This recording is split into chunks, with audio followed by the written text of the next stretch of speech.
Good evening. My name's Dee, and this is Critical Break. I tried to do this last night and had some technical difficulties, but it appears we are live tonight. I'm going to check my other screen, and yes, we are.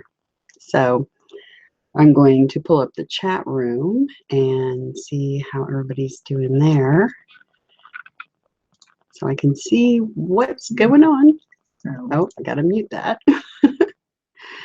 Anyway, so we begin, and so it begins the mission. The lighting's a little better when I look at the chat room. Anyway, so much to tell you all about. So many things that have happened. Hi, Spirit of Truth. Good to see you. Very glad to have you here. I can't wait for all the people I have met and the stories I've heard for everyone to meet each other, because I think our gathering together is going to be significant. And I'm looking forward to all the trouble we can get into together, partners in crime, so to speak.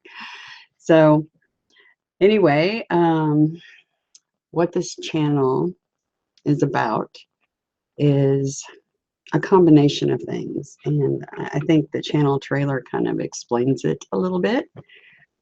Hello, Freeman Steve. Good to see you here. Thanks for coming. Very good to see you. This group that here's the mission. I'll explain my mission. I knew since I was very young there's something really important I was supposed to do. And then life happened, and you do what everybody expects, which is work, have a family, you know, the hamster wheel. But the whole time I knew I was supposed to be doing something. I didn't know what that was, but it felt really super important. I hope you all can hear me okay. Let me know if the audio's good. But anyway, as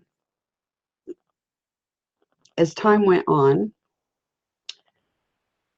this mission became more and more apparent and more pressing. And some of you may know what I'm speaking of. You may feel it yourself, like there's something you're supposed to do. Some spiritual family, astral family that you're supposed to be looking for. I've run across a few of them.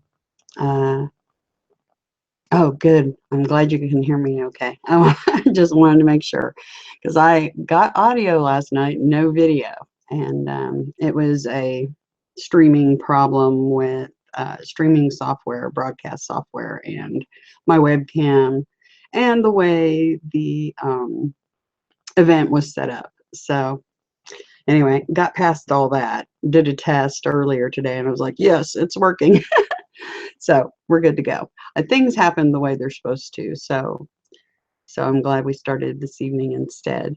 And it's a Friday night, and most of us have autoimmune disorders, and many are homebound, you know. So hopefully they can join us and partake in some of the fun and some of the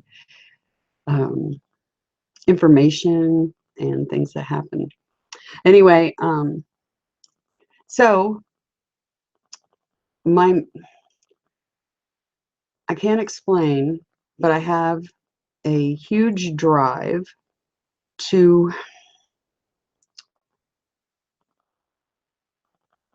I'm a why person. I want to know answers to my questions. One of those things, one of the big questions I think a lot of people have that looms on a lot of people's mind is what happens when we die? Is it it? Is it over? And that was one of my questions, but I had a whole bunch of others because something about this world wasn't making sense. The way things were going with the world in general, the way they've been going, a lot of things weren't making sense. Things weren't adding up. Many of us have had questions about religion. Those are big why questions. So, the other thing was, I've never been normal. Never in my life. I was born weird. Anyway, so much to tell you all. And I think you will have a lot of commonalities with me. And so part of the way I started the trailer on the video was calling all angels, because the best way to explain it is I think we are a lot more than just the biosuits that we're running around in. I think some of you can relate to that. Oh, goodness. But the purpose of what I'm going to be doing, the mission, is gathering other people like us together, networking with each other. I think over time, as you all get to know each other in the chat, we'll probably do. Yes, I was scared of dying too. I get what you're saying there.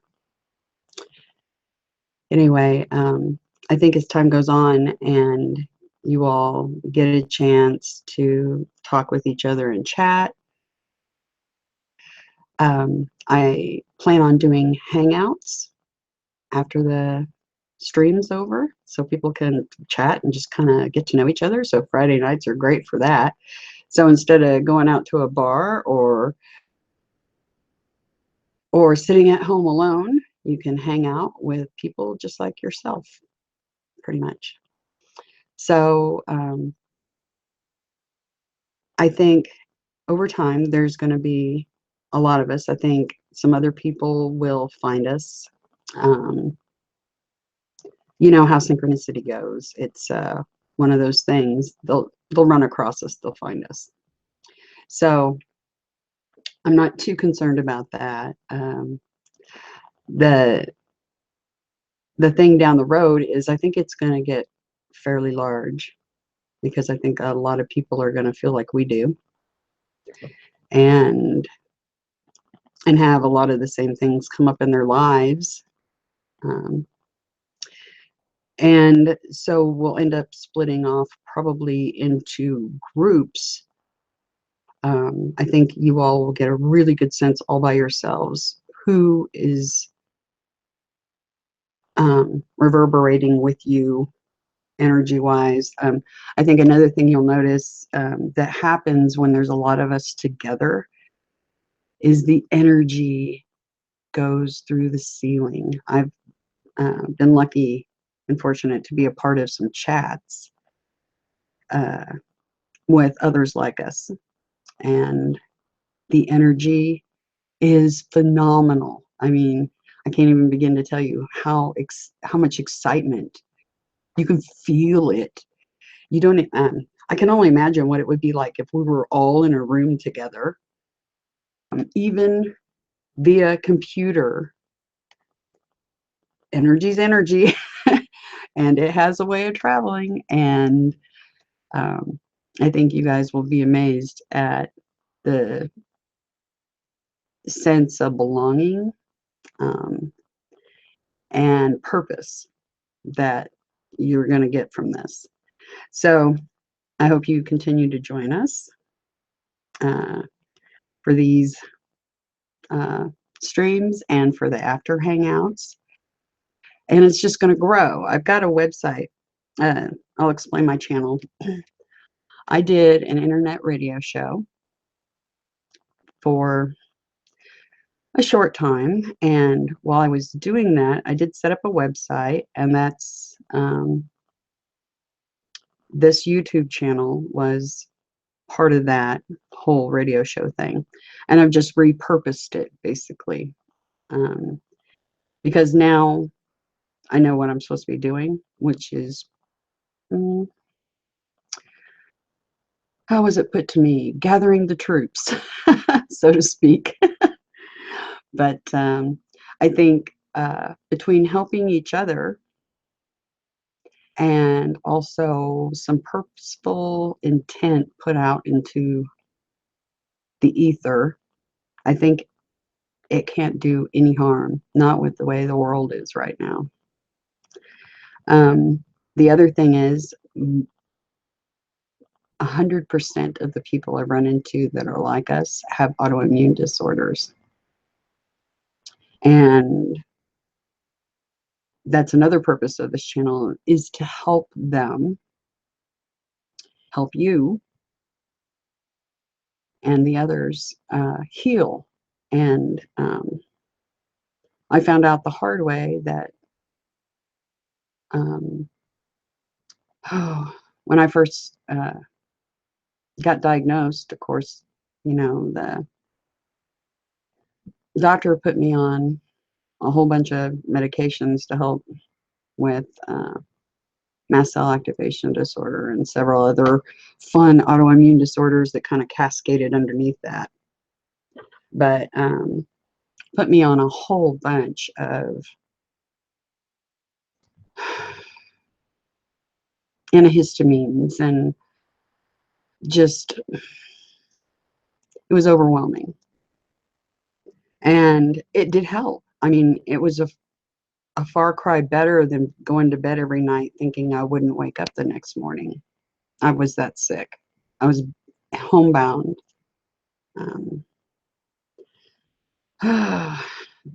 It's really weird because I say that becoming ill with an autoimmune disorder derailed my life. But it was a blessing in disguise because it gave me the time and afforded me the luxury of being able to do what I do best, and that's a lot of research and a lot of connecting the dots. I scored very high in science reasoning. I was told I should work for the FBI or the CIA. And yeah, I chuckle because it's like, yeah, that's a hot mess. I'm glad I didn't go that route. But so what I do best is connecting dots and organization, organizing. So that's what I'm doing here. I'm going to hopefully help you all, help yourselves, and help others. And hopefully help the world in turn, basically. So I think we all know that when you put good energy out, it affects everything around you. It's like, oh, I was talking to a friend, and I told her when I first moved to where I'm living currently, I hated it here. It was like culture shock. But it's really weird. Over time, it's like the town changed around me. And I think your mental attitude and your intent and what you put out there affects everything. And it reverberates out into the ether, into everybody else around you, and then it keeps going from them to the next person and the next person. And there was a little bit of synchronicity that happened that I wanted to share. I had watched in my research, I'd watched a video, and I'm going to look this up real quick because I don't know the exact. It's Ho'oponopono. Some of you may already know about this. If I can get on my keyboard right. Pono. I believe that's how it goes. Yeah, it is an ancient Hawaiian practice of forgiveness. Now, what's interesting, I don't know about you all, but I'm getting a lot of repeating numbers and a lot of bizarre synchronicities where something will come up in front of me, and then within less than 24 hours, something else will pop it up again in front of me again. And this was one of the things that recently, the last 2 days, popped up, was this Ho'oponopono. Anyway, yeah, it's Ho'oponopono, but it is an ancient Hawaiian practice of forgiveness. It's evidently, it's a meditation that you can do, and you can also use it with other people. And I'm not sure what the exact order is, but I think it would be a really good thing for us to maybe focus on occasionally, when you're feeling any sort of anxiety or intense emotion, or somebody around you feels uncomfortable. Maybe you could either say this in your head or say it to them directly. But I'll let you all look it up. It's spelled Ho'oponopono,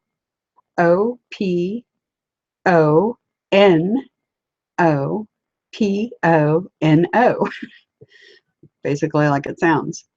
And it's a good mantra to go with, I think. And a lot of shamanistic practitioners and things of that sort use it, but you really have to put your intent into it. And I think it could do nothing but good. Anyway, so you're getting repeating numbers too. 33 and sevens, huh? 777. Oh, yeah. 35 years. Yeah, I hear you on the medications. Trying to let the because you're taught, you're led to believe that doctors are almost of God status. You don't question them, but they're humans. They're fallible. And let's face it, some of them go into medicine with the best intentions. And then there's others that go into it for completely the wrong reasons. And I'll be frank, when your IQ is above most of the doctors that you see, and you know when you're getting your chain yanked, it's a very frustrating experience. And I'm sure you guys have had that, where, because the doctors are trained in medical schools to believe that if you have more than a couple of symptoms, you're crazy. You need to be put on antidepressants, which, with autoimmune disorders, especially something like mast cell activation disorder, and you're allergic to literally the planet and the sun, and that's no joke, allergic to the sun.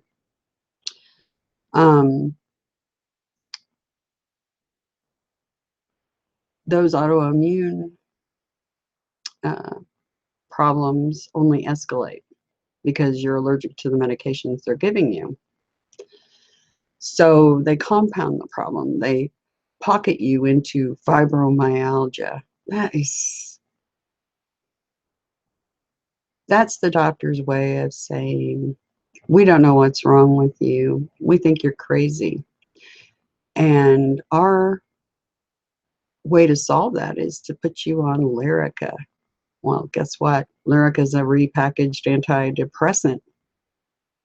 So, yeah, they're basically telling you you're crazy.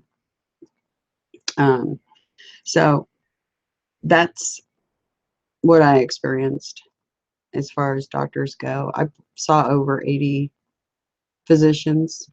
I think my count was like 85 or 86. And in my lifetime. And I would say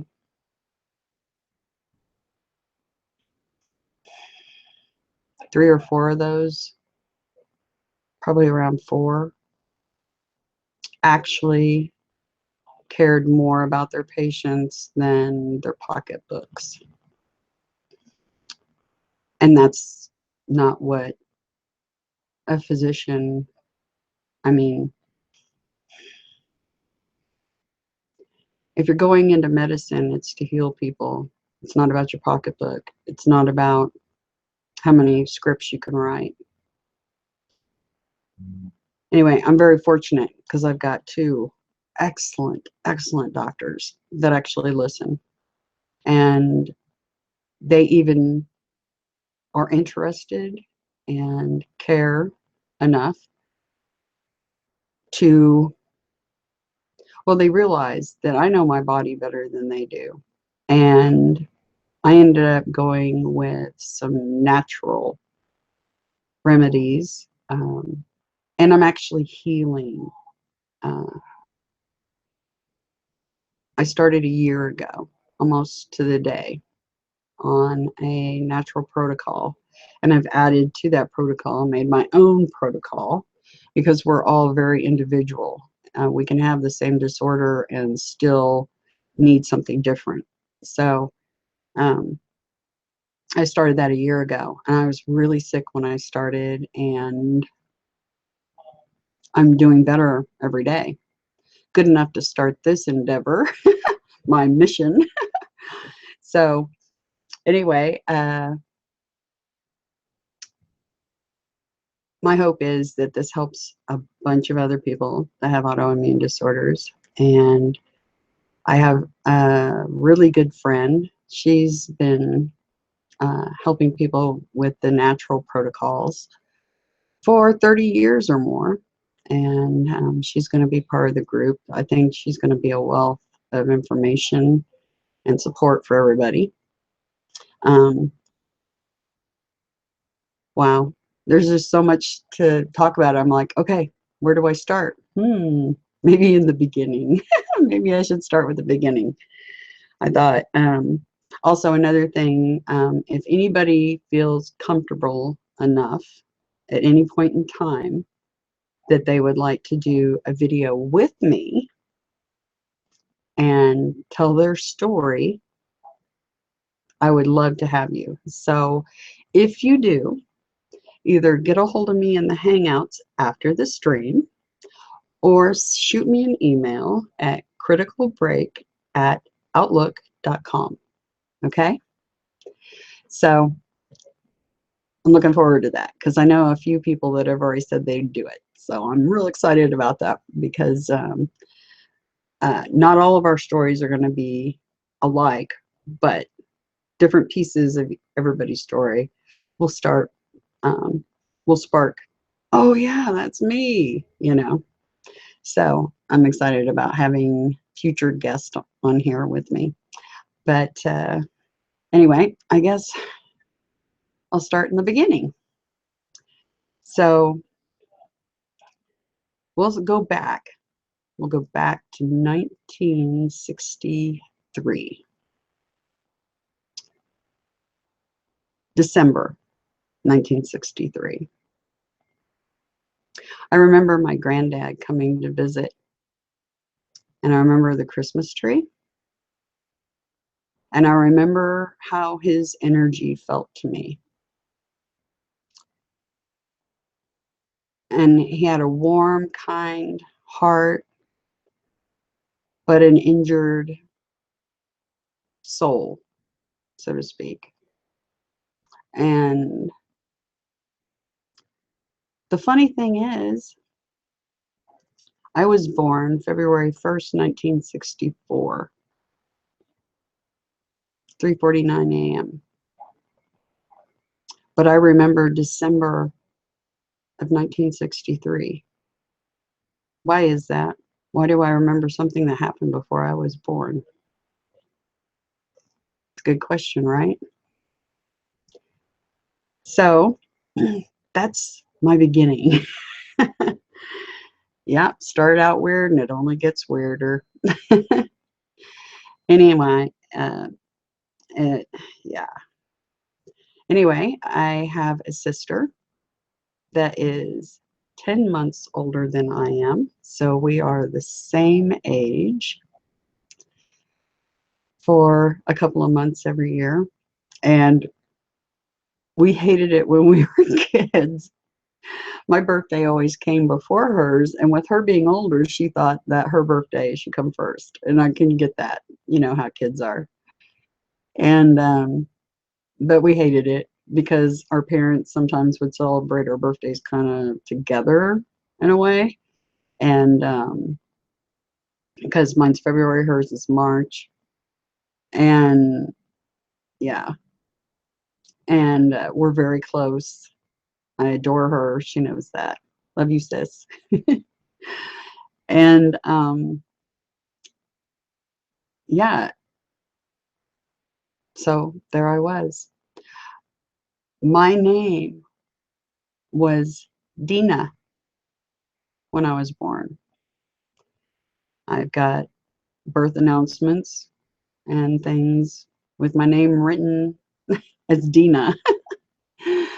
And my mom changed my name, evidently, because my grandmother couldn't pronounce and didn't like Dina. So my mom changed my name to Deneen. Um, Evidently, after I was, I don't know, 3 weeks old, something like that. I don't know, somewhere in there. So either way, if you look up the name Dina or Deneen, I think it means shield or something of that nature. Anyway, and I kind of feel that way, like a shield as far as my family goes. And I felt like it was my job to get to the bottom of why we were all sick, because my entire family has autoimmune disorders, and help them too. So a shield of sorts. I always felt protective of them. But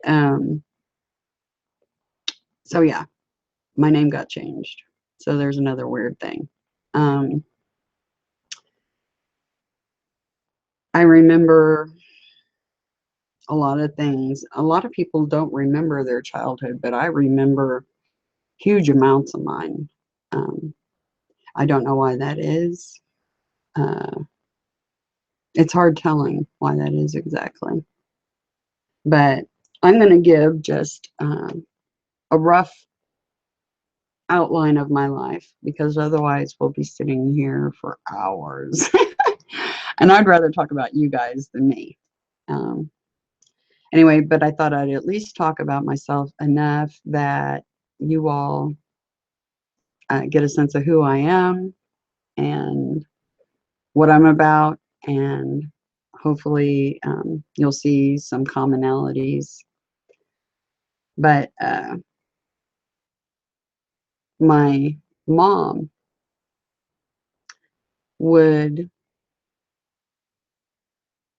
when we had chores to do, there would be a chore that we'd rather not do and one that wasn't quite as hard.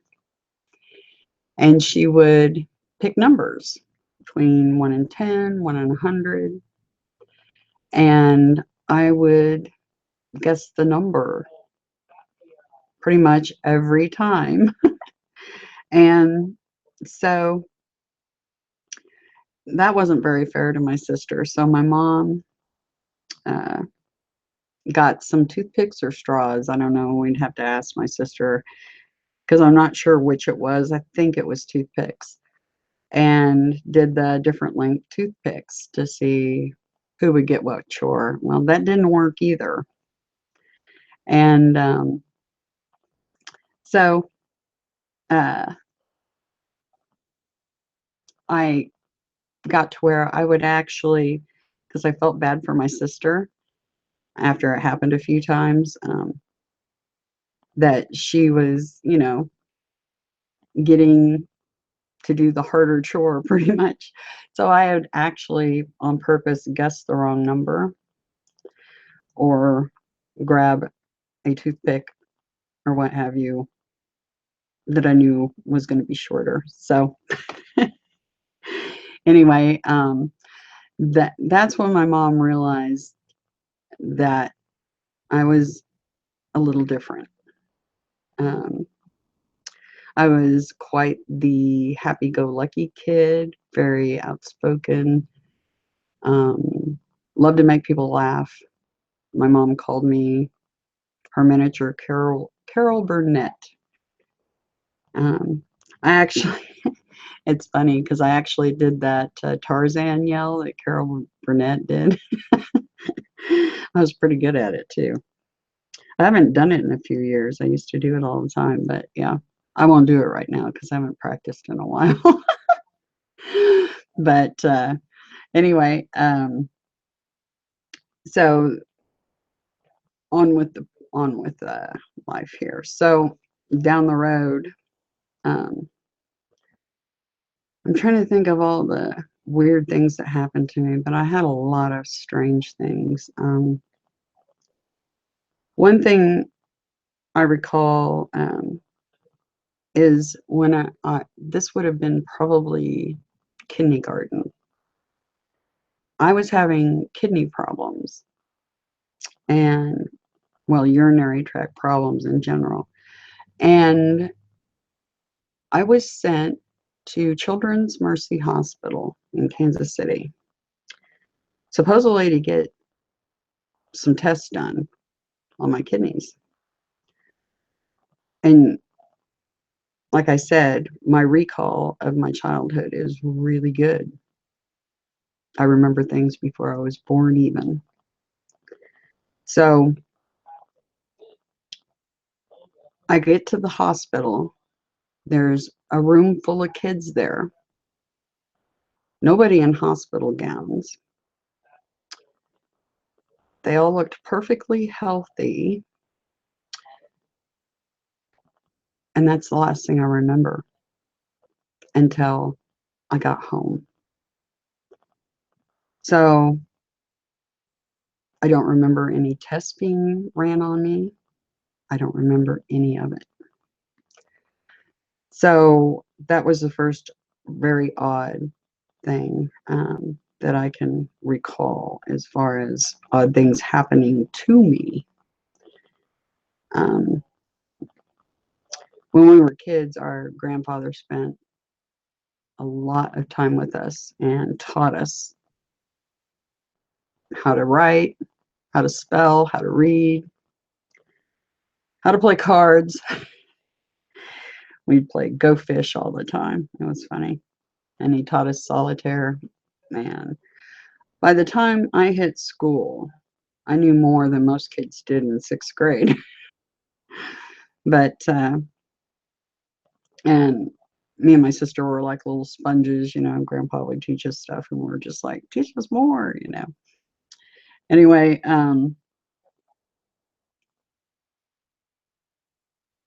just he was an amazing person, very patient, super patient. Um, but I was in school and they would teach. My kindergarten year was brilliant. excellent teacher. Loved her. My sister loved her too, because my sister had the same teacher. Mrs. Stubblefield. Shout out to you, Miss Stubblefield, wherever you are. She was getting up in years even then, so I'm sure she's not with us here on the planet anymore. So anyway, my first grade teacher was a whole different ball game. She got very impatient with me because she was teaching stuff I already knew. So I was bored out of my gourd. And I would daydream, or what they called daydreaming. But you and I know what it really is. When you're in your head, you're astral projecting. And because that's a lot more fun than sitting there listening to something you already knew. So I got in trouble a lot for daydreaming. It wasn't long after I had, well, let me backtrack a little bit. The school had polio injections. So this would have been 1970, around there. No, 64, let's see. 1969, 1970, somewhere in there. And back then they used like an air gun sort of thing on you. And it left a mark on your arm with little holes and a little, it's a scar. I just remember all the kids lining up and getting this done. And turns out the government was actually pulling DNA when they were doing those injections too. Nobody knew it at the time. Nobody knew they had that technology or that they had the foresight, but they did. Shortly after that, I got pulled out of class by a man in a suit and a woman that was dressed in a female, skirt suit sort of thing, and said, "We got something fun for you to do. We want you to show us how much you know." And I was like, okay, little kid, happy-go-lucky, and got me out of class. I was excited. At first I was scared because I thought I was in trouble again. So they pulled me off into a room not far from the classroom, but it was a small room there in the school, and tested me. And it was an IQ test. I don't know what prompted that exactly. It's a good question. Was it my daydreaming? I don't know. But not everybody gets pulled out of a class in the middle of the day by people in suits to be IQ tested. I tested really high, and I don't know the exact score. I don't even know if my mom could tell us what that was, and I don't know if there's any way to dig those records up, but I know it was really high.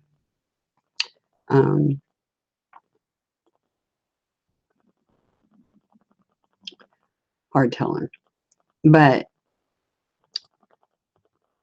then down the road a piece, my mom, her side of the family is, I'll tell you about my genetics a little bit. I have Eastern European Jewish descent on my mom's side from her mother's father. My great-grandmother was full-blood Rosebud Sioux. Our family still had, well, my grandmother in particular, her name was on it, still had land on the Rosebud Sioux Reservation clear up till I think it was like 96 or 97, maybe 98, right in there somewhere before she sold it. So, Native American.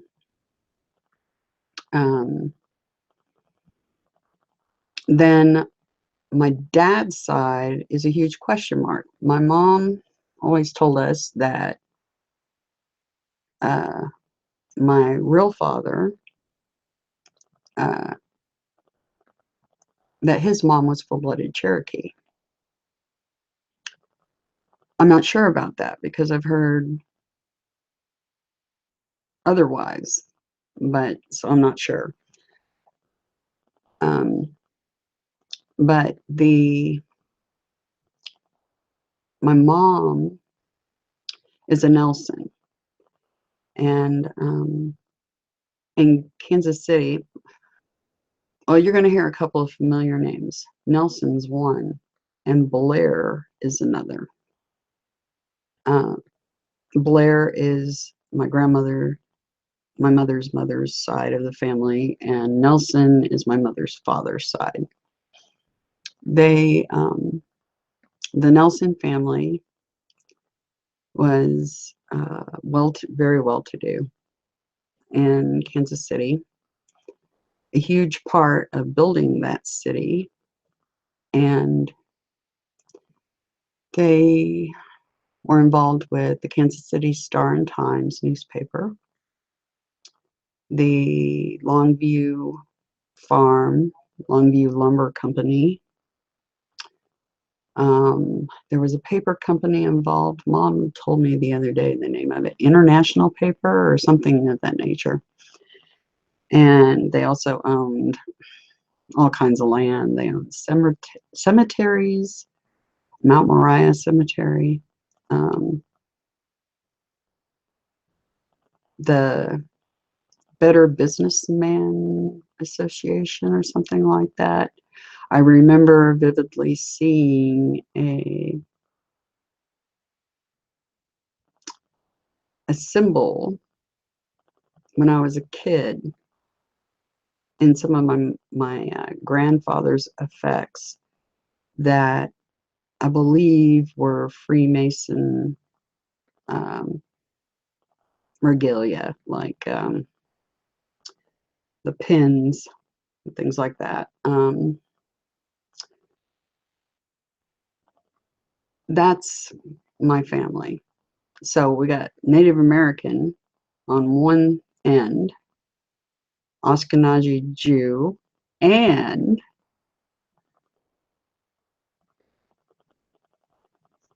the Irish, Scottish, English connection.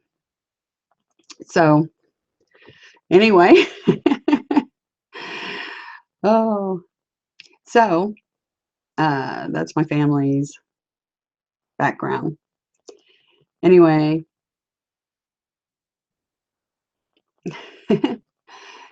so let's see. I have got a couple of people here that I'm going to let take care of our chat room. Thanks. Anyway, so you're in the UK? Awesome. Who knows? We might be related. Or at least our biosuits might be related somehow. I think everybody in the United States pretty much is related to somebody in the UK, at least the Caucasians. Anyway,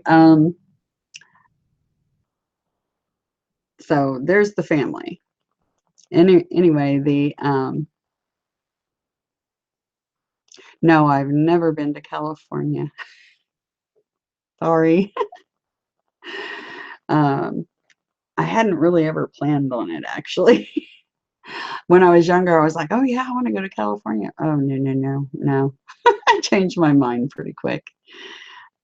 But it appealed to me when I was younger, but not so much anymore. But anyway, yeah, we are all related. Freeman Steve's right about that. Anyway,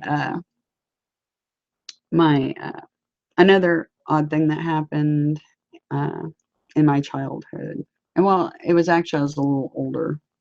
I had a lot of weird things happen, um, bizarre stuff, uh, and I'll probably think of some of it down the road and go, "Oh, I forgot to tell you guys about this." But one thing that happened is I know when somebody around me is dying or hurt. Um, I'm a hell of an empath. Uh, I learned how to shut that off at an early age to cope, because when you get bombarded by all the emotions of people around you, um, it can be overwhelming. And so I learned to shut that off on my own. No training or anything. You just, when you're born with that sort of thing, you just learn how to cope, how to deal with stuff. Um, so anyway, the one night I felt an urgent need to write a letter to my grandfather, the one that had taught us so much. And I sat there in the wee hours of the morning writing him a letter. And I got the stamp on it. It was a long letter. I think I still have that letter.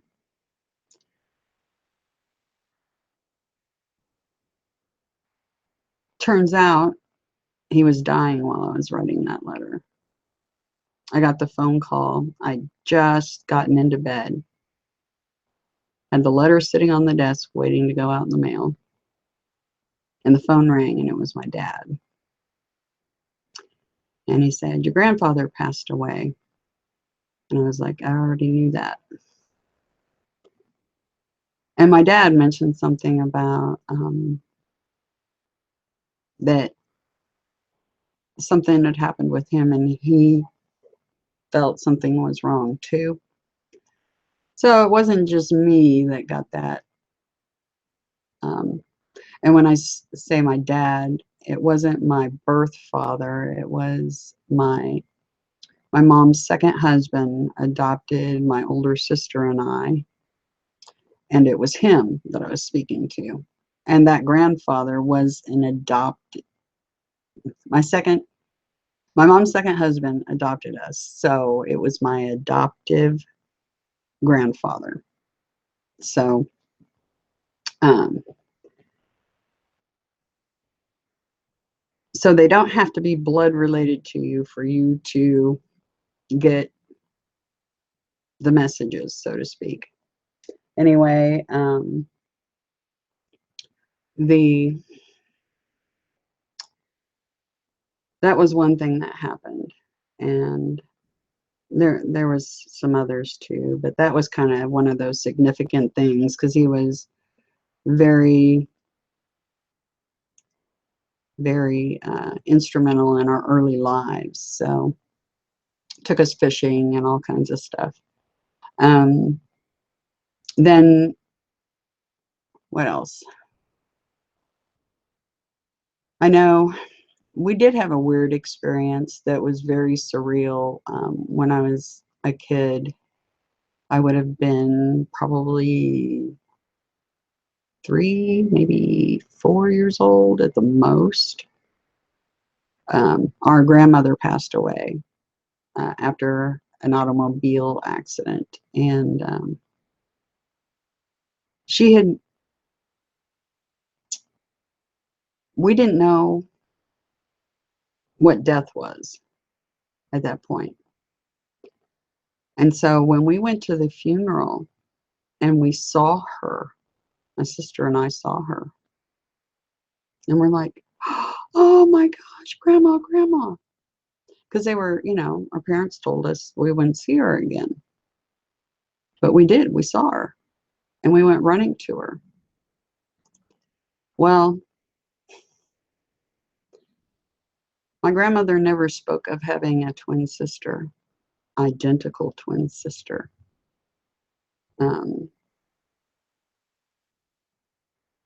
But the appearance on the outside was where the identical parts stopped. My grandmother was super, super kind, super sweet, and her sister was quite the opposite. Yeah, really, really bad. And she's like, "You kids get off me," when we went running to her. That was crazy. It was surreal. But so the death thing has always been one of those questions you have. It's like, what happens, you know? Then down the road, see, my dad owned real estate and was in politics, heavily into politics. And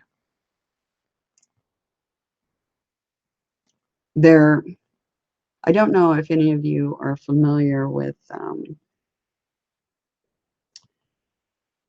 oh, I'm trying to remember what her name is. Her name's Kathy O'Brien. That's it. I don't know if you've ever heard her story, but she talks about uh, Kansas City. She talks about being taken to Mackinac Island. I was taken to Mackinac Island. And it's funny, I remember going there. I remember leaving. I remember what it was like when I first got there, looking around. I was like, wow, this place is cool, because they don't allow motor vehicles or anything on the island. And but I don't remember. There's a big chunk of it I don't remember. So a lot of what she talked about, like places and time frames and things like that, were similar with my own. I don't know. There's some blank spots there, so I'm not sure. But I do know that there's some similarities. So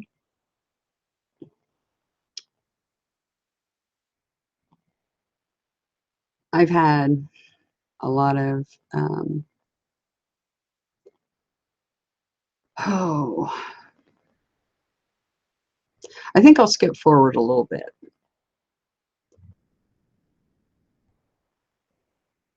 I met my husband, David,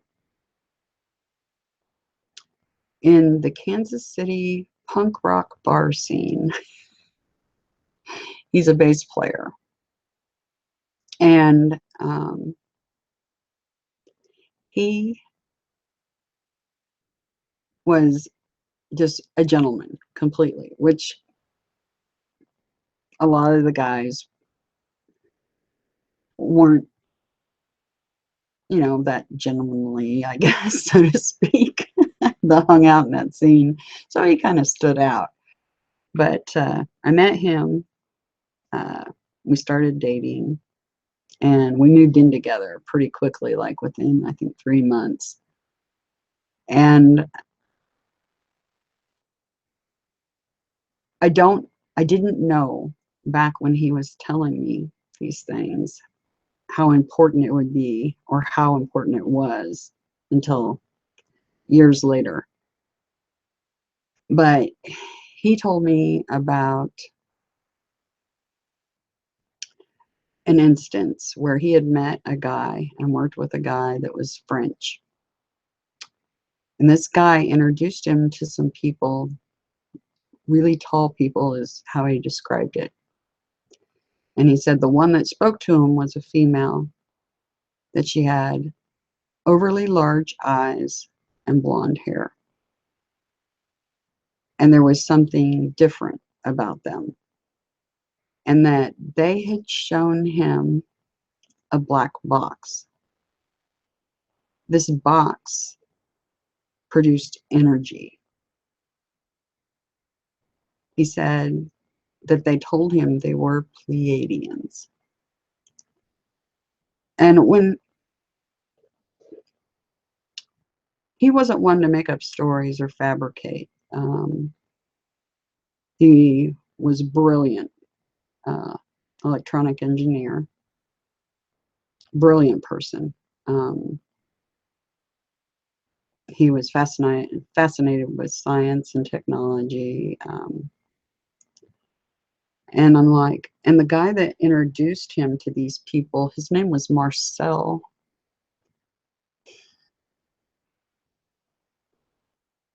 And when he told me about it, I was just like, that's weird. Pleiadians? I had never heard of Pleiadians before he spoke of that. And he also told me that he went to Demolay. And I didn't realize until years later what that meant exactly. He was a Demolay Freemason. My husband was. So, kind of interesting. What's more interesting is my husband got sick with a very rare form of cancer and died, interestingly enough, at the age of 33. And if anybody knows anything about Freemasons and the number 33, you can see why that's interesting. And yes, Spirit of Truth, the black box was the Bloom box. The people that brought that forward are liars. They didn't develop that box. I knew about that box in 1982, way before it was ever brought forward. So, because David told me about that box.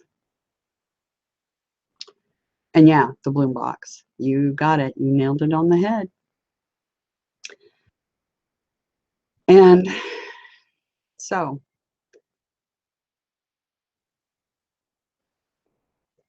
I've had some experiences, some really, really wild ones. I remember being on a ship, and it wasn't an airplane, it was a ship, as an interstellar type ship. And I remember more than one trip to this ship, but one in particular I remember really vividly is the feeling of when I'm on board this ship, I'm in charge. I also knew the name of the ship and another ship, and I also knew and felt like these were my babies. I named them, I designed them, they're mine. And there was a problem with one of the main control panels on the ship, and the reason I remember is because there was heightened sense of emotion because I was pissed off. Because the man piloting, captain, whatever you want to call them, that was in charge of the ship, had screwed it up. And it was a bonehead kind of move thing. And I was basically tearing him a new asshole. Best way to put it. Because he had screwed it up. It's like, what the hell were you thinking, kind of thing. I remember it vividly. Interestingly enough, down the road, I saw some videos that somebody took using a telescope. That somebody is John Leonard Wilson. He has photographs of those ships that I'm speaking of that he was able to capture with his telescope. I can tell you that one of the ships is named Arcadia and the other one is named Nemesis. I think those were the first two. I think it has something to do with Ronald Reagan's Star Wars program. Not positive. Was it a dream that I had? Those memories I'm having? I don't know. But I've had a lot of other really strange things happen.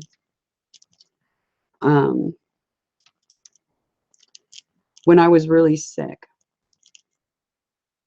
where I went to bed every night thinking I was going to die, I woke up one morning and the blinds of my bedroom were blood red. And I'm like, what the heck? And I grabbed my camera and I went outside, and the sky was the most intense red. The air, everything was red. And I took photographs. I still have those. And in those photographs were thousands of orbs. And inside those orbs were faces of people. When you zoomed up on the orb, you could see all kinds of different faces, even a baby in one of them. And I was like, wow. I'd seen orbs with the naked eye and things, and I didn't think anything of it. I thought they were just, you know, weird sparkles that you get in your vision field. You know, people talk about floaters and things like that. No, they're not floaters, or at least not what I was seeing. So my curiosity with orbs went through the ceiling, of course, because I'm a Hawaii person. I got to have my answers. So that was one of my experiences where I thought, yeah, there's something to this. Then another experience with orbs. I've had a lot of them, but significant ones. My mother-in-law passed away very suddenly. And none of us were expecting it. Not at all. It was a shock to the whole family. And I don't know what's worse, watching somebody die of cancer over a 6-month period of time or a sudden death. It's not easy either way. But she passed away. Her heart gave out. Well, the signals from her brain to her heart weren't getting through, basically. And my son came in. This was, I don't know, about, I'd have to look at the picture dates to tell you for sure how long it was from the time that she died to this occurrence. My son came in and said he was talking to Grandma. And I was like, really? What'd she say? And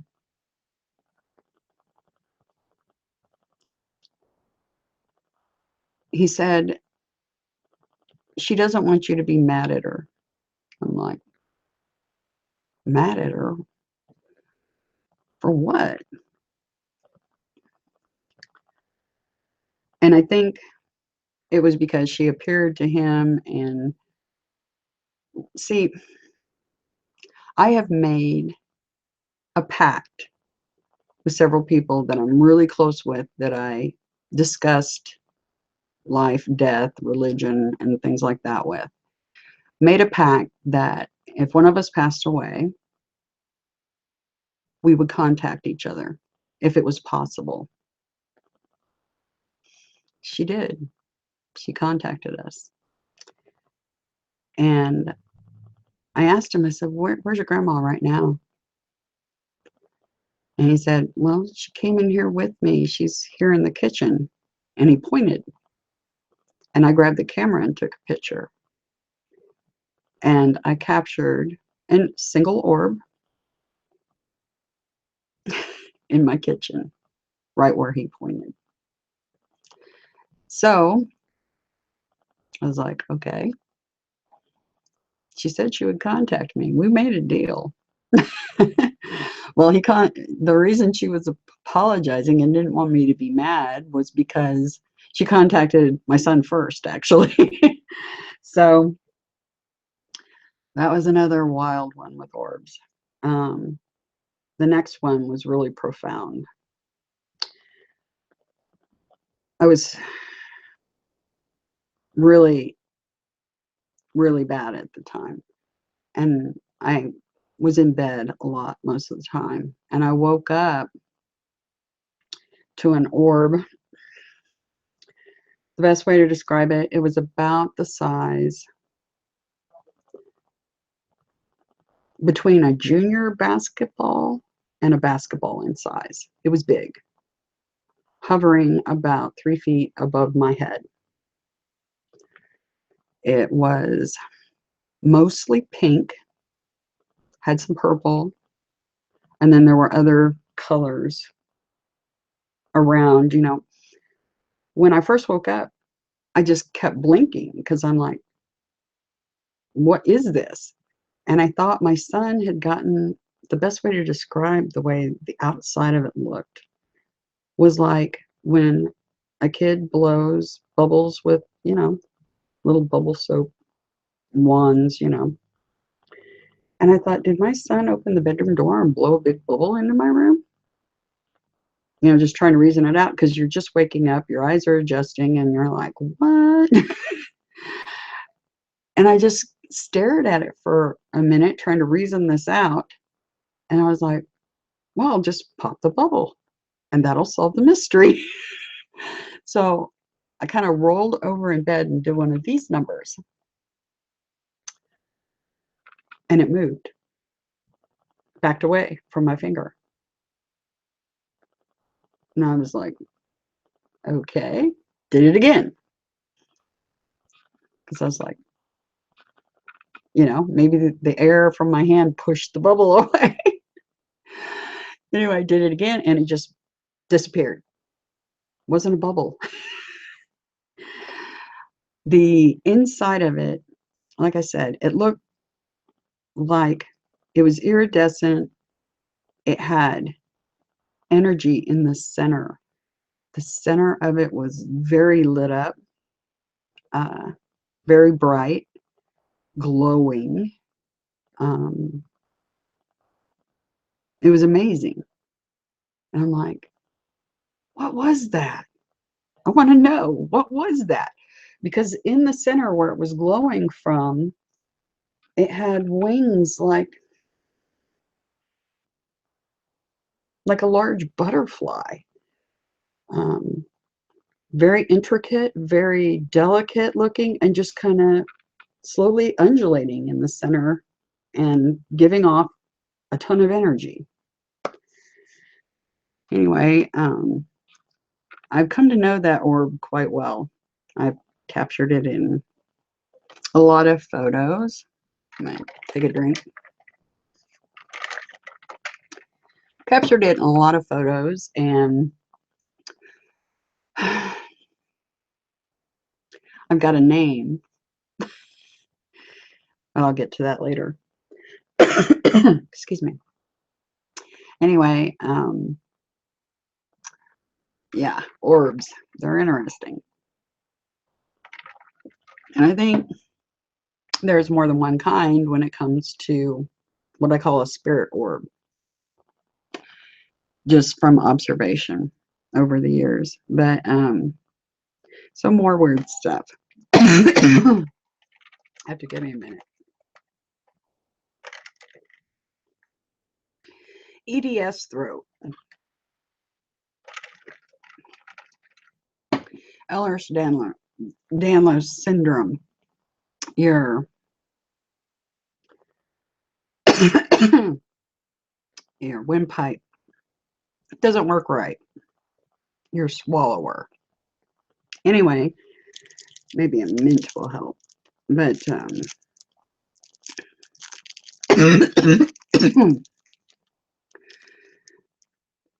it'll get better in a minute. Anyway, so some more weird experiences.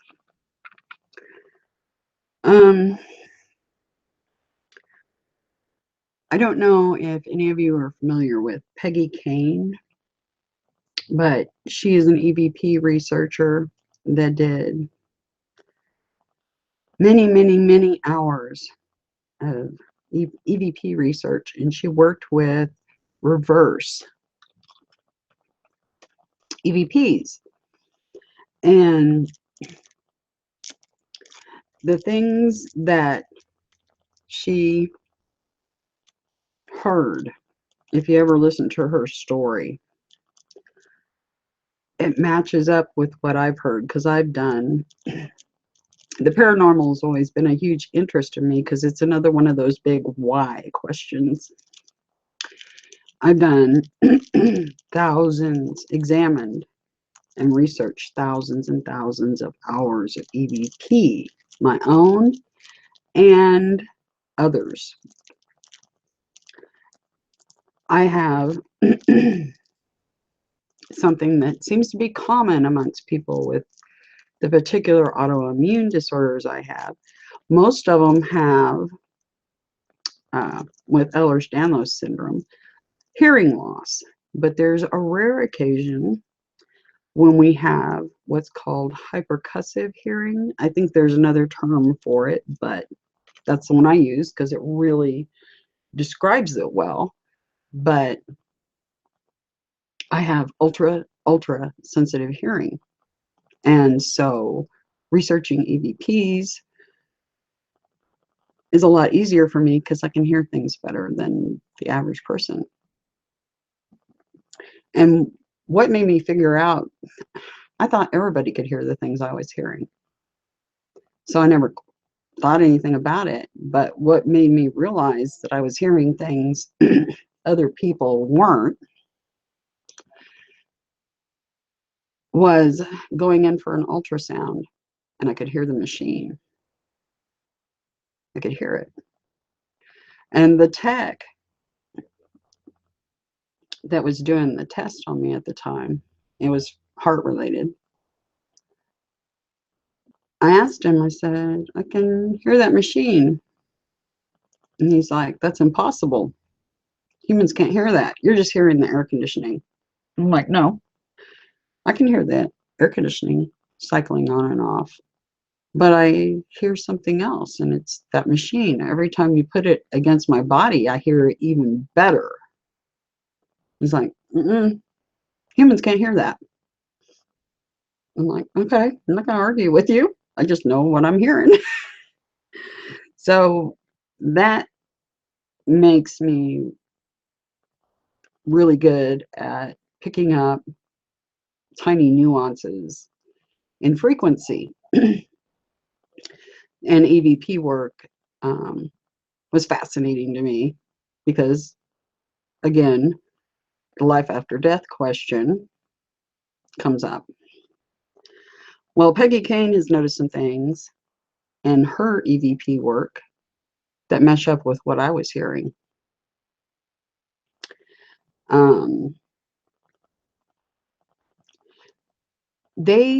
One thing I can tell you is they see heaven inside of us.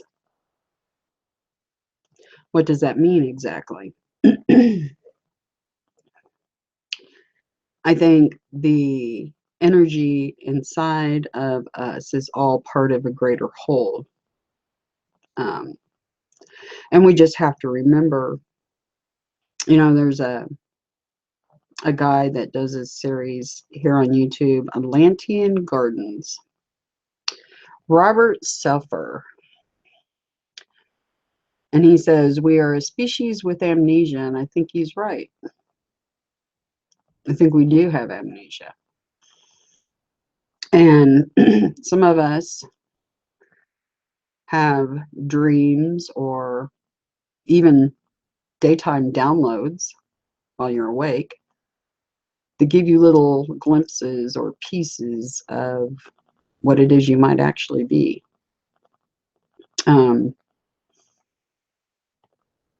Gifts. I'm an empath. I have hypercussive hearing. Storms go around me.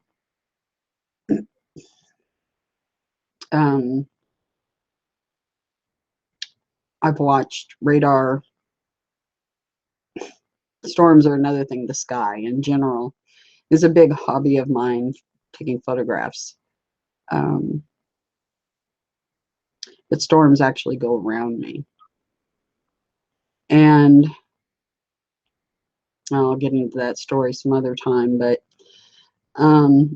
so some energy things going on. Oh, the empath is a big thing now. Animals are super drawn to me. I even talk to bugs.